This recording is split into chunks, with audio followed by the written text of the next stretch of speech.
नमस्कार, स्वागत है आपका बोलता हिमाचल पर। आज है 28 अक्टूबर 2024 और हिमाचल प्रदेश से जुड़ी हुई आज की बड़ी खबरों की जानकारी अपडेट्स हम आपके लिए लेकर आए हैं।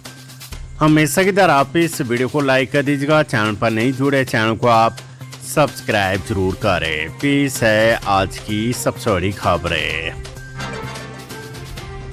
अधिकारियों की जवाबदेही की जाएगी सुनिश्चित, जन समस्याओं का मौके पर होगा निपटारा। सीएम सुक्खू। मुख्यमंत्री सुखविंदर सिंह सुक्खू द्वारा डोडरा से शुरू किए गए सरकार आपके द्वार कार्यक्रम को अब मंत्री आगे बढ़ाएंगे।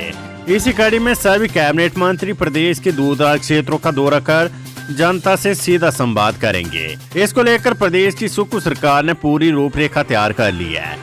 कैबिनेट मंत्री महीने में कम से कम एक बार दूरदराज क्षेत्रों का दौरा करेंगे। इस दौरान लोगों की जो समस्याएं सामने आएगी उनका निपटारा समयबद्ध हो, उसके लिए अधिकारियों की जवाबदेही भी सुनिश्चित की जाएगी।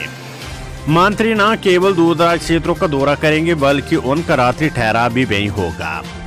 मुख्यमंत्री सुक्खू स्पष्ट कर चुके हैं कि व्यवस्था परिवर्तन की पहल और राज्य को आत्मनिर्भर बनाने के लिए सरकार ने गांव की ओर रुख करने का निर्णय लिया है, ताकि विकास कार्यों के माध्यम से उन्हें मुख्य धारा में लाया जा सके। केंद्र सरकार की मजदूर, किसान, कर्मचारी व जनता विरोधी नीतियों के खिलाफ 26 नवंबर को प्रदर्शन है। C2 जिला कमेटी शिमला की बैठक जिला अध्यक्ष कुलदीप डोगरा की अध्यक्षता में शिमला में संपन्न हुई। बैठक में निर्णय लिया गया कि मिनी व अन्य आंगनबाड़ी कर्मियों तथा रेडी फड़ी तय बाजारियों के मुद्दों पर जल्द ही C2 का प्रतिनिधिमंडल दोनों विभागों के मंत्री एवं श्रम मंत्री से मिलेगा। केंद्र सरकार की मजदूर, किसान, कर्मचारी और जनता विरोधी नीतियों के खिलाफ C2 जिला कमेटी शिमला द्वारा 26 नवंबर को जिला व ब्लॉक मुख्यालय पर प्रदर्शन किए जाएंगे। सीधे बागवानों से सेब खरीदने वाले 4 लदानियों पर 90,000 रुपए जुर्माना। HPMC शिमला की ओर ने बागवानों से सीधे सेब खरीदने वाले 4 लादानियों आड़तियों पर करीब 90,000 रुपए का जुर्माना लगाया है। साथ ही इन चारों आड़तियों, लदानियों, कारोबारियों को APMC प्रबंधन ने चेतावनी दी कि वे हिमाचल में सेब कारोबार करने के लिए लाइसेंस बनाए।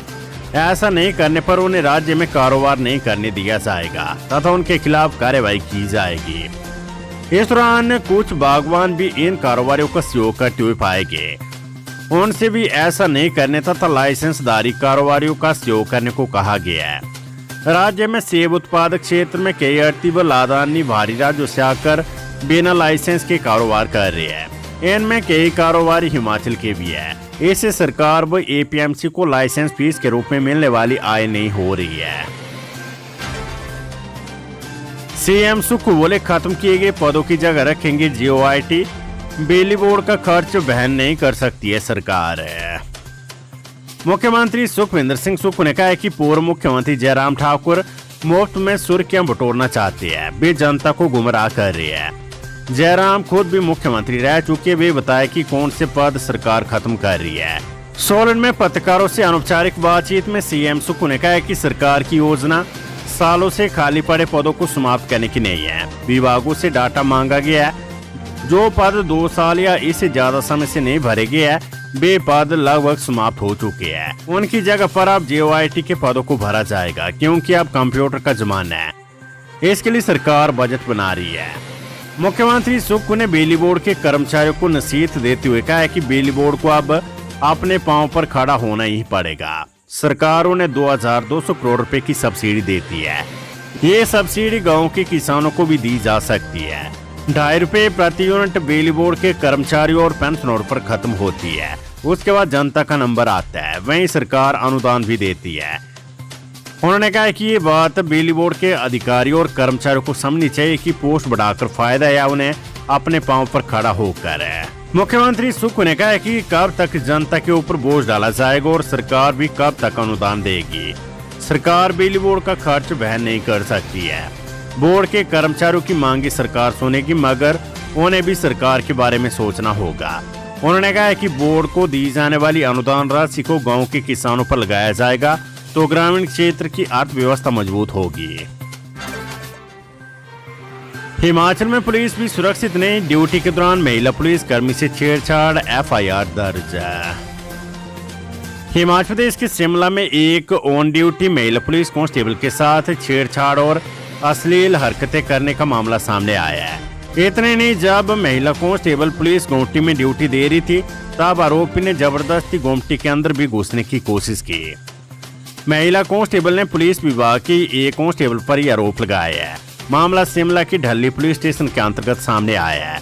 पीड़ित महिला कांस्टेबल और आरोपी दोनों पुलिस की एक ही बटालियन में तैनात है। पीड़ित महिला कांस्टेबल की शिकायत पर ढली थाने में आरोपित पुलिस कांस्टेबल के खिलाफ गंभीर धाराओं में एफआईआर दर्ज की गई है।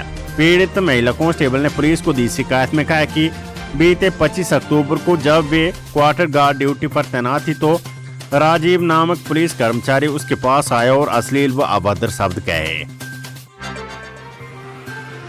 मुख्यमंत्री सुख बोले, किसानों को उन्नत किस्मों के बीज देने पर खर्च होंगे 23.60 करोड़ रुपए। हिमाचल प्रदेश के किसानों को उन्नत किस्म के बीज उपलब्ध करवाने पर सरकार 23 करोड़ 60 लाख रुपए खर्च करेगी। अनाज, दाल, तिलहन, चारा, आलू, अदरक और हल्दी के अलावा अन्य बीजों पर किसानों को अनुदान दिया जाएगा। प्रदेश सरकार के आदेशों पर कृषि विभाग 17,000 क्विंटल बीज तैयार करवा रहा है। किसानों को खाद की किल्लत पेश न आए, इसके लिए 2 करोड़ 70 लाख रुपए खर्च होंगे। मुख्यमंत्री सुख ने कहा कि किसानों को अनाज, दालों, तिलहन और चारा फसलों के बीज पर 50% अनुदान और आलू, अदरक व हल्दी के बीजों पर 25% अनुदान दिया जाएगा। वर्ष 2023-24 में अनुदान योजना के तहत 60,000 किसानों को बीज आवंटित किया गया था। मुख्यमंत्री ने कहा कि कृषि विभाग की ओर से 11 मृदा, 3 उर्वरक, 3 बीज, 2 जैव नियंत्रण, 1 राज्य कीटनाशक परीक्षण और 1 जैव उर्वरक उत्पादन व गुणवत्ता नियंत्रण प्रयोगशाला का संचालन किया जा रहा है। किसानों को राज्य कृषि यांत्रिकरण कार्यक्रम के तहत 50% अनुदान पर चारा कटर, मक्का, गेहूं थ्रेशर, ब्रश कटर, ऐसे साल एमबी हल जैसे यंत्र उपलब्ध करवाए जा रहे हैं। इस वित्त वर्ष में इस योजना के अंतर्गत 5 करोड़ रुपए खर्च होंगे। जयराम ठाकुर बोले, मुख्यमंत्री ने रोते रोते काटे 2 साल, मंडी सड़क हादसे पर जताया शोक। जयराम ठाकुर ने मुख्यमंत्री सुखविंदर सिंह सुक्खू पर तंज कसते हुए कहा कि 2 साल इन्होंने रोते रोते काटे हैं। आर्थिक संकट का रोना रोककर जनता को असल मुद्दों से दूर रखना चाह रहे हैं। ये बताया कि इनकी पार्टी के मुख्यमंत्री रहे स्वर्गीय वीरभद्र सिंह 2017 में जाते जाते क्या हमें कोई नो ड्यूज सर्टिफिकेट देकर गए थे क्या? हमने 5 साल में मात्र 19,000 करोड़ रुपए ऋण लिया, जबकि इन्होंने मात्र 2 साल में 30,000 करोड़ रुपए का ऋण ले लिया है। इतना पैसा आने के बावजूद खर्च कहाँ किया जा रहा है, इसका हिसाब मुख्यमंत्री दे। पूर्व मुख्यमंत्री जयराम ठाकुर ने कहा है कि हमने जनमंच जैसा लोकप्रिय कार्यक्रम शुरू किया था, लेकिन इस सरकार ने उसे भी बंद कर दिया, जबकि देश के अन्य राज्यों ने भी हमारा अनुसरण किया था। ये सरकार झूठ की बुनियाद पर खड़ी और मुख्यमंत्री भी झूठ बोलकर ही सरकार चलाना चाहते हैं। कांगड़ा में फूड इंस्पेक्टर ने की कार्रवाई तो कुछ लोगों ने किया पीछा, बेरहमी से पिटाई। थाना देर के तहत प्रागपुर के फूड इंस्पेक्टर लवनीत डोगरा पर प्रतिबंधित पॉलीथीन में मिठाई बेचने वालों के खिलाफ कार्रवाई करने पर मारपीट का मामला दर्ज किया गया है। पुलिस से मिली जानकारी के अनुसार संसारपुर टेरिस के निकट रेडी कोटेड़ा में फूड इंस्पेक्टर दुकानों की जांच कर रहे थे। एक मिठाई की दुकान में प्रतिबंधित पॉलीथीन और प्लास्टिक के गिलास मिलने पर उन्होंने चालान काटा। बताया जा रहा है कि उसके बाद वहां से वे चले गए, लेकिन कुछ लोगों ने फूड इंस्पेक्टर लवनीत डोगरा का पीछा किया और करतार फिलिंग स्टेशन के पास उनकी कार को रोककर बेरहमी से पीटा और मोबाइल फोन लेकर कुछ तस्वीरें डिलीट कर दी। डीएसपी देरा अनिल कुमार ने बताया कि पुलिस ने मामला दर्ज कर जांच शुरू कर दी है। विद्यार्थियों के सर्वांगीण विकास के लिए शिक्षा प्रणाली में किए जा रहे परिवर्तन, सीएम सुक्खू।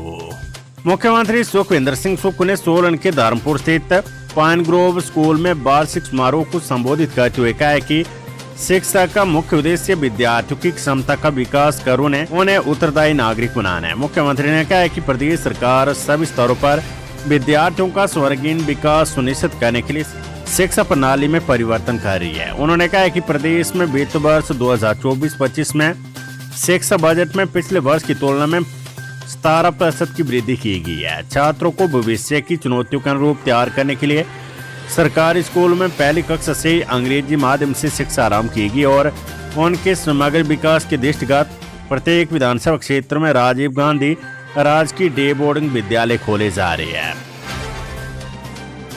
कांगड़ा में खाद्य सुरक्षा विभाग ने 40 किलो मिठाई की नष्ट 20 सैंपल भरे। खाद्य सुरक्षा विभाग की ओर से त्योहारी सीजन को लेकर जिला कांगड़ा में चलाई जा रही विशेष मुहिम के तहत शनिवार को रैत गग्गल व चंबी क्षेत्र का औचक निरीक्षण किया गया। इस दौरान विभाग की ओर से 40 किलोग्राम मिठाई नष्ट की गई। खाद्य सुरक्षा विभाग की सहायक आयुक्त डॉक्टर श्वेता ठाकुर ने बताया कि विभाग की ओर से शनिवार को किए गए मिठाइयों की दुकानों के औचक निरीक्षण के दौरान 40 किलो मिठाइयों को नष्ट करने के साथ 20 सैंपल एकत्रित किए गए हैं। उन्होंने बताया कि त्योहारी सीजन को लेकर विभाग की ओर से चलाई जा रही विशेष मुहिम आगे भी जारी रहेगी। संजौली में गाड़ी और बाइक में जोरदार टक्कर, 28 वर्षीय युवक की मौत। Centre of excellence college Sanjauli के समीप गाड़ी और बाइक में जोरदार टक्कर होने का समाचार मिला है। बता दें कि यह हादसा दोपहर करीब 12 बजे हुआ जब हिमाचल नंबर गाड़ी संजौली की ओर बाइक संजौली से लकड़ बाजार की ओर जा रही थी। इसी दौरान संजौली कॉलेज के समीप पहुंचने पर आपस में टकरा गए। इसमें बाइक सवार बुरी तरह से घायल हो गए और 28 वर्षीय युवक की मौके पर ही मौत हो गई। मृतक की पहचान विक्रांत पुत्र देश राजगांव गवार डाकखाना बग्गी जिला मंडी के रूप में हुई है।